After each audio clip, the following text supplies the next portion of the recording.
ప్రేమించు కాపరి ఉషా కిరణాలు ఉదయకాలపు వాక్య ధ్యానమునకు మిమ్మల్ని ఆహ్వానిస్తున్నాం. ప్రార్థన. మమ్మల్ని మిక్కిలిగా ప్రేమిస్తున్న పరలోకపు తండ్రి, మమ్మల్ని ప్రేమించి ఈ ఉదయకాల సమయం నీ వాక్యం వినుటకు దేవా నీ కృపను అనుగ్రహించినందుకు వందనాలు. అనేకులు నాయన నిన్నటి వారిగా గతించిపోయినారు.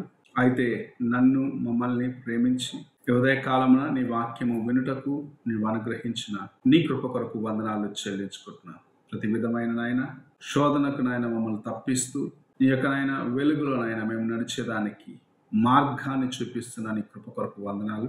ఈ ఉదయకాలమున నాతోనూ మాతోనూ మాట్లాడమని యేసు పరిశుద్ధ నామమున అడిగి వేడుకుంటున్నాను పరమ తండ్రి, ఆమేన్. ఈ ఉదయకాలపు వాక్య భాగము యెషయా గ్రంథం 1వ అధ్యాయము 2వ వచనము మరియు 3వ వచనమును చదువుకుందాం. యెషయా గ్రంథం 1వ అధ్యాయము 2 మరియు 3వ వచనము. యెహోవా మాట్లాడుచున్నాడు, ఆకాశమా ఆలకించుము, భూమి చెవియొగ్గుము. నేను పిల్లలను పెంచి గొప్పవారినిగా చేసితిని, వారు నా మీద తిరుగుబడి ఉన్నారు. ఎద్దు తన కామందు నెరుగును, గాడిద సొంతవాని దొడ్డి తెలుసుకొనును. ఇశ్రాయేలుకు తెలివి లేదు, నా జనులు యోచింపరు. మనము చదివిన వాక్య భాగంలో ప్రవక్త అయిన యెషయా యూదా ప్రజల యొక్క దుష్టత్వాన్ని బట్టి, దేవుని యొక్క వేదనను, వారు చేసిన కార్యములను బట్టి ప్రభు దుఃఖిస్తున్న విధానాన్ని మనకు జ్ఞాపకం చేస్తూ ఉన్నాడు. ఆయన చెప్పుచున్న మాట, ఆకాశమా ఆలకించుము, భూమి చెవియొగ్గుము అని మాట్లాడటం ప్రారంభిస్తున్నాడు. నేను పిల్లలను కని వారిని పెద్దవారిని చేసి వారిని పోషించి వారిని బలపరిచాను. అయితే వారు చేసిన కార్యం ఏమిటంటే వారు నాకు తిరుగుబాటు చేసి ఉన్నారు. మనము చూసినట్లయితే అబ్రహామును ప్రభు పిలిచినప్పుడు ఆయన ఎక్కడికి వెళ్ళాలో తెలియకుండానే బయలుదేరి వచ్చినాడు.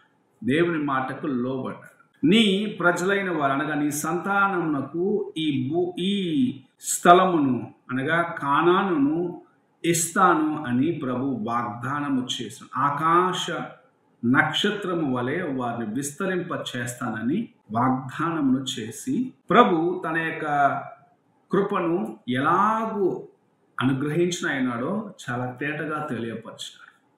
అలాగనే ఆయన అబ్రహాము, ఇస్సాకు, యాకోబుల యొక్క సంతతిని ఆశీర్వదించినాడు. వారు దేవునికి విరోధముగా అనేక సార్లు సనుక్కున్నప్పటికీ ఆయన అబ్రహామునికి ఇచ్చిన వాగ్దానం, ఇస్సాకుకి ఇచ్చిన మాట, యాకోబుతో చేసిన నిబంధనను జ్ఞాపకం చేసుకుంటూ ఉన్నారు. తన ప్రజలైన వారు ఎలాగూ ఆయనకు సమీపముగా ఉంటారు, ఎలాగూ వారిని ఆశీర్వదిస్తానని వాగ్దానము చేసినాడో వాటిని జ్ఞాపకం చేసుకొని వారి విడిచిపెట్టినప్పటికీ అనేక సార్లు దేవుని ప్రజలైన వారు ఆయన ఆజ్ఞలు ఇచ్చినప్పుడు 10 ఆజ్ఞల్లో మొదటి ఆజ్ఞగా ఇచ్చిన మాట, నేను తప్ప వేరొక దేవుడు మీకు ఉండరాదు అని. ఏ స్వరూపమును చేసుకొనకూడదు, ఎలాంటి విగ్రహానికి నీవు నమస్కరించకూడదు అని సెలవిచ్చినను దేవుని ప్రజలైన వారు అనేక సార్లు తమ యొక్క దేవుణ్ణి విడిచిపెట్టి, తమ యొక్క రక్షకుని విడిచిపెట్టి, వారిని విమోచించిన వారిని విడిచిపెట్టి అన్యుల యొక్క విగ్రహాలను నమస్కరించి పూజించి వాటికి బలిపీఠములను కట్టి దేవుని యొక్క బలిపీఠమును నిర్లక్ష్యపరిచిన వారిగా ఉండటం మనం చూడగలము. రాజుల గ్రంథము దినవృత్తాంతంలో చదివినట్లయితే దేవుని ప్రజలైన వారు ఎన్నిసార్లు దేవుని దుఃఖపరిచినారో అన్న కార్యము మనము చూడగలం. న్యాయాధిపతులలో కూడా మనం ఈ కార్యములను చాలా తేటగా చదవగలం. అలాంటి వారిని చూసి ప్రభు చెప్తున్నాడు, నేను పిల్లలను పెంచి కని వారిని పెద్దవారు చేస్తే వారు నాకు తిరుగుబాటు చేసి ఉన్నారు. ఎలాగ తిరుగుబాటు చేసినారు? ప్రభు యొక్క వాక్యము అనగా ఆయన యొక్క ఆజ్ఞను తిరస్కరించిన వారిగా, అన్య దేవతల వైపు తమ యొక్క హృదయాలను తిప్పిన వారిగా, దేవుని దుఃఖపరిచిన వారిగా ఉండటం మనం చూడగలం. ప్రభు ఇశ్రాయేలును హెచ్చరించలేకుండా వారిని సరిదిద్దే దానికోసం వాడిన ఒక జంతువు అని మనము చూసినట్లయితే, గాడిద తన సొంత వాణి దొడ్డిని ఎరుగును అని చెప్పటం చూడగలము. పరిశుద్ధ గ్రంథంలో గాడిదకు ఒక ప్రాముఖ్యమైన స్థలం ఉండటం మనం చూస్తూ ఉన్నాం.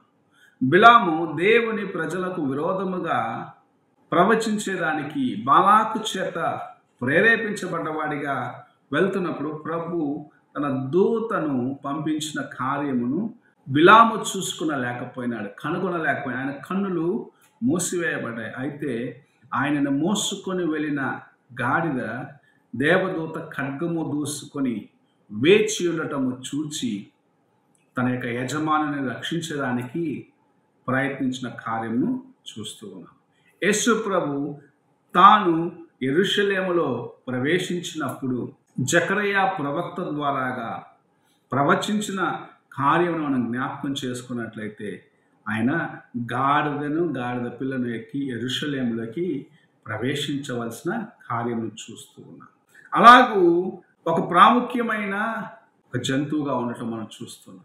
గాడిదకు తన సొంత వాణి దొడ్డి ఎక్కడుందని తెలుసు అంట. నీవెక్కడైనా ఉండు, సాయంత్రానికి తన యొక్క గమ్యము చేరుకుంటుంది.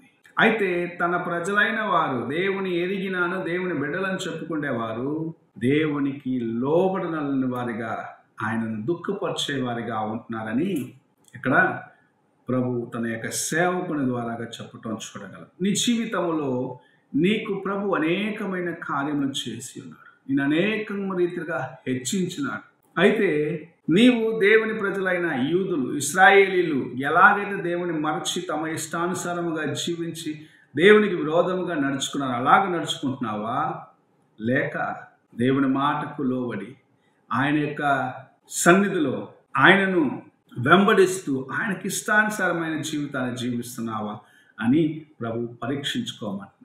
గాడిద తన సొంత వాని దొడ్డిని ఎరుగును అన్న రీతిగా నీవు దేవునిని పట్టుకొని ఆయన కోసము నమ్మకముగా జీవించే వ్యక్తిగా ఉంటావు. నీ రక్షకుడు, నిన్ను విమోచించేవాడు, నీకు విమోచన కర్తగా ఉన్నవాడు ప్రభువైన యేసు క్రీస్తు అని గ్రహించుకొని ఆయన వైపు చూస్తావా అని ప్రభు ప్రశ్నిస్తూ ఉన్నాడు. ఈ ఉదయకాలమున దేవుని సన్నిధిలో దేవుని యొక్క కృప కొరకు నీవు వేచి ఉన్నావు. ఆయన వైపు చూడు. దేవుని విడిచి ఆయనకు విరోధమైన కార్యములను చేసి ఆయన దుఃఖపరిచే కార్యములన్నిటిని విడిచిపెట్టమని ప్రభు నీతో నాతో మాట్లాడుచున్నాడు. ఎలాగున్నావు?